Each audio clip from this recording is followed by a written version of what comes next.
happened to her eyes. And yes, I think just by looking at this picture it will be difficult. Maybe we can show you some other pictures of some other areas also which are affected.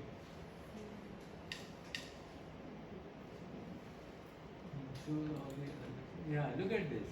So yeah, similar discoloration is happening. What is that? Look at this.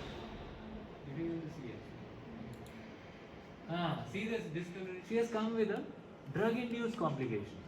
Can you tell us what complication is this? The hint is that her palpitations are due to atrial fibrillation.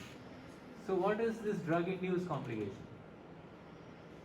A patient, 55-year-old lady with atrial fibrillation has come to you with, okay, amiodarone, why would it cause this kind of skin lesions, Sakshi?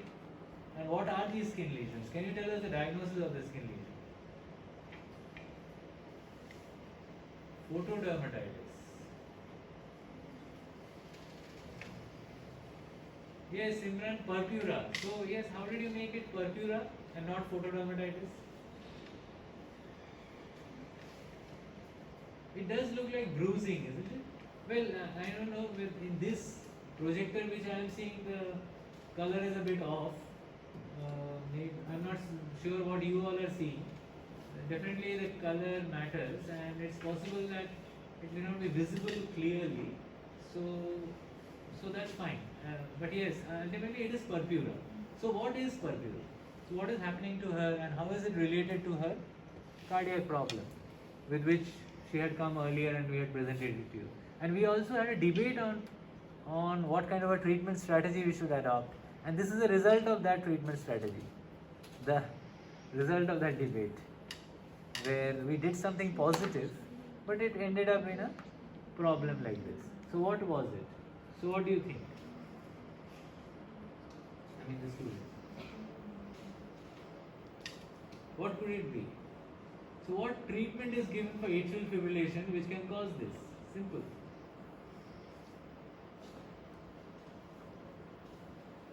So this is how the spotters will be. You will be given an image and you will be given the question and you will have to just think about it. So these things are very commonly used in the PACES exam of MRCPs and also the USMLE, or what do they call it? PLAB. Yeah, if you all want to go to UK, you will have to take exams like this. Anybody, any stream, you have to pass these kind of exams where they give you these images and spotters and they will ask you questions around. Yes, so what treatment is given for atrial fibrillation which can give rise to this? In fact, not only atrial fibrillation, this can happen with other things also. If given a higher dose, like let's say a person has got CVA and he is taking a drug for a long time and he takes a little bit of overdose, this can also happen to him. So there are many kinds of drugs which can cause this. But can you tell us in terms of general knowledge, what are the causes of purpura?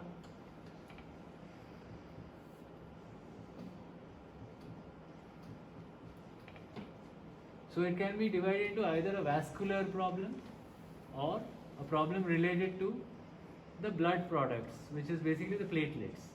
So either the platelets are reduced or the vessels are damaged. So what are the causes of purpura where there is vessel damage? And then we will move to the platelets. So the platelets could be even reduced or even normal platelets, but anatomically normal, but physiologically abnormal. So what could be the reason for that? Plus they could be due to, vascular damage or platelets, or vessels is also normal, platelets are also normal, but something has happened to the coagulation.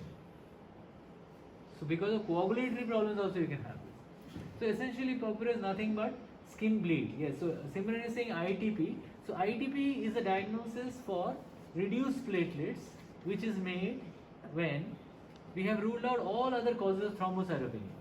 So Simran, you have to tell us first what are the causes of thrombocytopenia.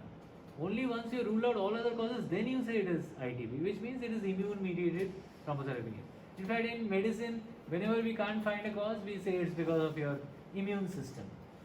For COVID also people are taking immune boosting drugs. So everything is ultimately boiling down to immune system.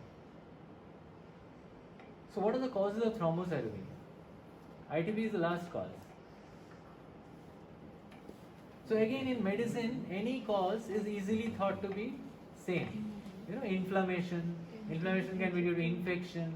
Infection can be due to bacterial, protozoal, viral, fungal cause, or it can be due to immune mediated. So first thing you said was immune mediated inflammation, but we'll keep that aside. We will try to rule out infection causing thrombocytopenia. But first, in this patient, let me tell you, there is no thrombocytopenia. Her platelet count is absolutely normal. So what will you think in a patient who has got no thrombocytopenia? So then you will think maybe it's a vascular cause. So tell me any vascular cause of purpura. Any vascular cause. There are many, but at least tell us one or two. Yes, can the interns tell us some vascular causes of skin bleeds? Where the vessels are defective. And they can also be seen in a viral cause of platelet. Yes, very good. Scurvy, yes. So as Dr. Harika said, other than scurvy, as Dr. Bhavan said, dengue can cause both. It can cause thrombocytopenia, it can also cause vascular damage. So that can also lead to problems, isn't it? So, what else? Scurvy, yes. Any other vascular thing? So another is senile purpura. You know, old age, the vessels become bad, and then you develop senile purpura. All right. Now the vessels are also okay. She is a fine young lady. Vessels are fine, and no scurvy.